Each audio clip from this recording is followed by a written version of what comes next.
Lónìí a máa kọ́ yín bí wọ́n ti ṣe ń ṣe iyọ̀ ní ayé ìjọ́un ní ilé tó jẹ́ pé ní ìlú Kòtónú títí dé ní òun náà ni wọ́n ṣe ń jẹ bí mo ṣe ń bá yín sọ̀rọ̀ yìí.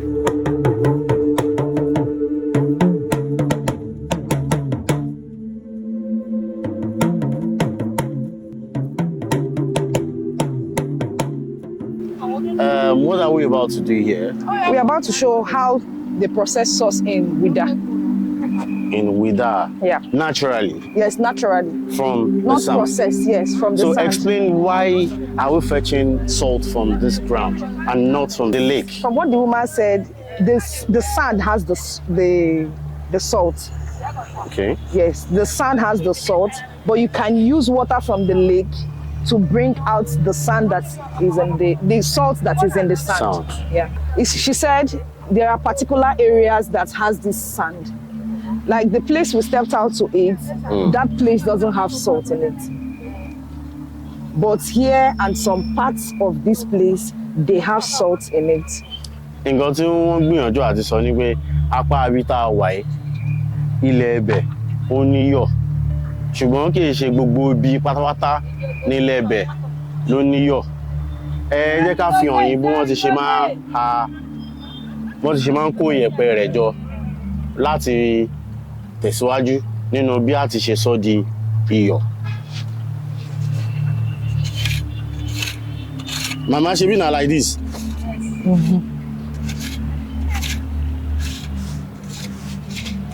Ṣé ti rí bí mo ti ṣe hájọ ẹ̀? Báyìí ni a wá mú, a wá dà sínú kíní. A tún mú, a tún hájọ dáadáa. A máa dà sínú ibi. Ṣé ti rí bí mo ṣe ń ṣe báyìí?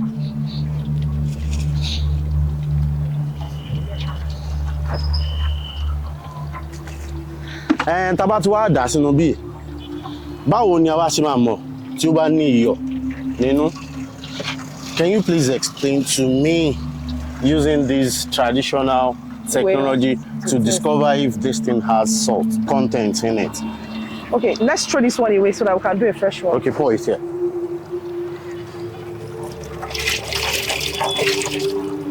So you bring the palm kernel and then you add it inside the container. Then take the water and pour.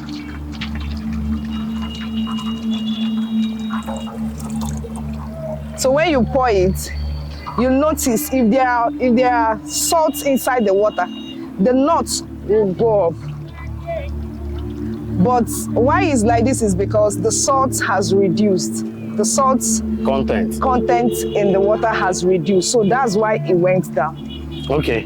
Jẹ́ kí n ṣàlàyé nǹkan tí wọ́n ń sọ níbí báyìí fún yín ní ẹ̀kúnrẹ́rẹ́ ní èdè abínibí wa. Kíní ẹyìn nílé tó wà lọ́wọ́ mi, ó sì jẹ́ ẹyọ mẹ́ta péré. Ọgbọ́n àti àdáyébá òun ni eléyìí bí a ti ṣe máa mọ̀ tí iyọ̀ bá wà lára iyẹ̀pẹ̀. A mú eléyìí, a dà sínú inú kíní. A wá bu omi láti a wá sí inú odò níbí. A rí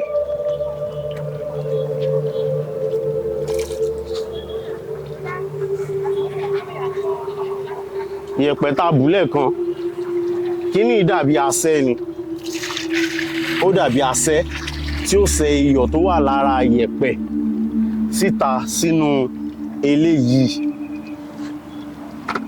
Tá bá ti wá mú tó bá ti sẹ báhùn, ṣé ti rí kíní?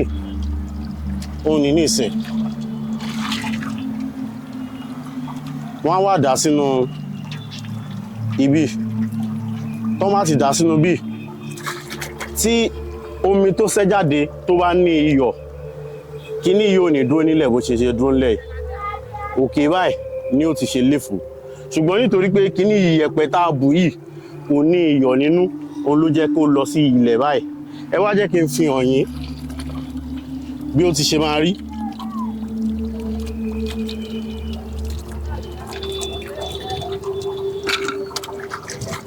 Ẹ ká lọ, ẹ mọ̀ ká lọ.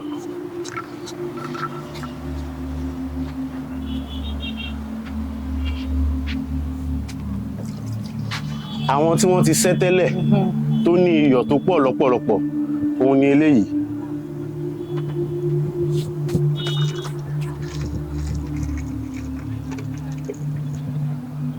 ṣe ti rí báyìí ṣe rí pé ó léfò technology ọgbọ́n àtinúdá tí wọ́n ti ń lò tipẹ́tipẹ́ láti mọ̀ bóyá ilẹ̀ ní iyọ̀ tó pọ̀ àbí kò ní ilẹ̀ iyọ̀ tó pọ̀ òun náà ni eléyìí ṣe ti rí báyìí. Ẹ jẹ́ ká padà sí àwọn ìlànà tó kù tí wọ́n máa fi ń kọ́ wa bí wọ́n ti ṣe ń ṣe iyọ̀ látayédáyé.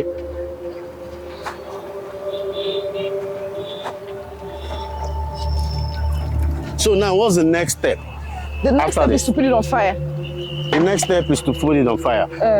Báyìí nìsín ìpele tó wá kàn ó ní pé tí wọ́n bá ti bu yẹ̀pẹ̀ tó ní iyọ̀ lọ́pọ̀lọpọ̀ tó ti bu yẹ̀pẹ̀ tó ní iyọ̀ lọ́pọ̀lọpọ̀ sínú bíi tó ti sẹ́ tí iyọ̀ sì wà nínú kínní wọ́n wá gbọ́n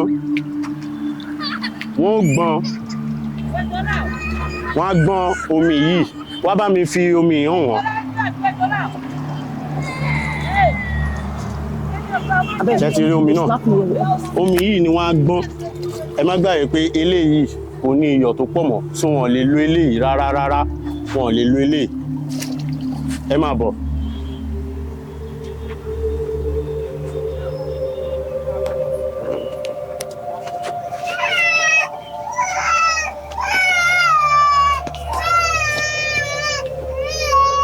Ó ní báyìí, ìkíní là ń pè ní àrò nílẹ̀ Yorùbá.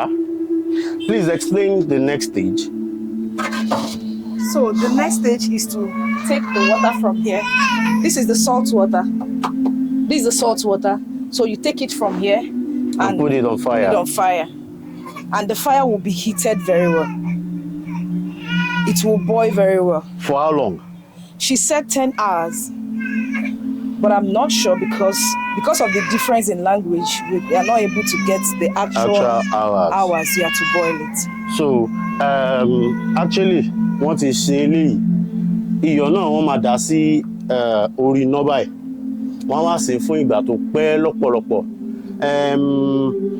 Torí pé ẹni tó ṣàlàyé kíní fún wa kò wọ́n gbọ́ Yorùbá. Torí ẹ̀ la fi lè fi hàn yín bí wọ́n ti ṣe sọ gangan. Wọ́n sì gbọ́ èdè Gẹ̀ẹ́sì. Ẹni tó wà lẹ́gbẹ̀ẹ́ mi yìí tó ṣe ògbùfọ̀ fún wa yìí àwọn gbọ́ Faransé ṣùgbọ́n arábìnrin náà tún gbọ́ Faransé, so a lè sọ iye áwàsì a lè sọ iye wákàtí tí wọ́n máa fi sè é. Kódà eléyìí tó wà lọ́wọ́ mi ṣe ń gbóná. Ẹ gbé kámẹ́rà wá wò. Nígbà tí wọ́n sè tán nǹkan tí ó dì nìyí ṣe ti rí iyọ̀ ògidì iyọ̀ ní ilé tí wọ́n ti processed, right? It's not processed. What is the difference? You live here in Benin Republic. Yeah.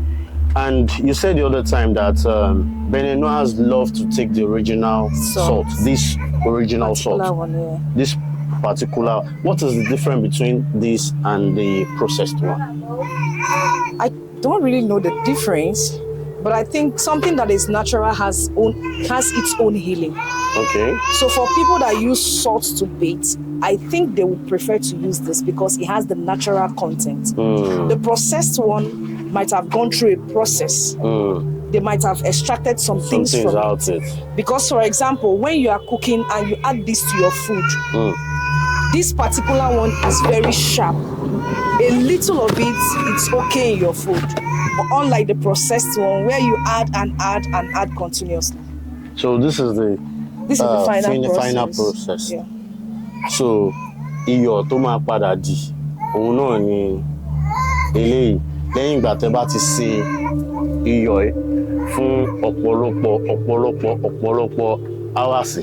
Ṣé wàá mọ̀ nǹkan tó yà mí lẹ́nu ni pé iyọ̀ tẹ́ ń wò yìí ó wà lára àwọn nǹkan tó jẹ́ kí òwò ẹrú kọ́kọ́ bẹ̀rẹ̀ ní ìgbà kan rí.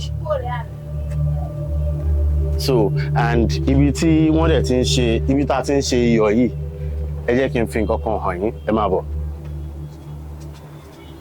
Tí ẹ bá wo ẹ̀yìn mi orílẹ̀-èdè Benin Republic níbi tí a wà, tẹ bá sì wo ẹ̀yìn mi yìí ẹ máa rí pé ibi tí wọ́n ń pè ní Wida ní orílẹ̀-èdè Benin Republic ibẹ̀ yẹn tí mo náwó sí náà tún máa ń juwọ́ sí ilẹ̀ adúláwọ̀ pé ó dìgbà ó ṣe ní eléyìí tí àwọn olóyìnbó máa ń pè ní point of no return ní ìgbà náà ṣe ti rí báyìí ẹ wá wo ibi tí wọ́n ti ń ṣe iyọ̀ ní òde òní ṣe ti rí pé ọgbọ́n àwọn baba ńlá baba wa láti ìgbà náà ó sì wà títí dìsìn ẹ wò kò ní jù báyìí lọ lénìí come and introduce yourself before I sign out. Okay, thank you.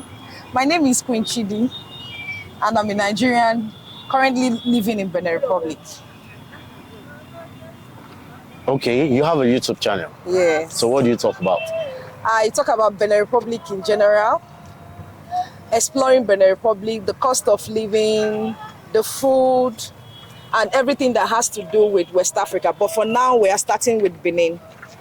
Okay, good. You tasted the salt the other time. Yeah. I'm just about to taste it. Oh. It's very sharp. Yes, very sharp. Very, very. This salt is very, very, very sharp. Mama, pourquoi tu attends de faire de l'eau?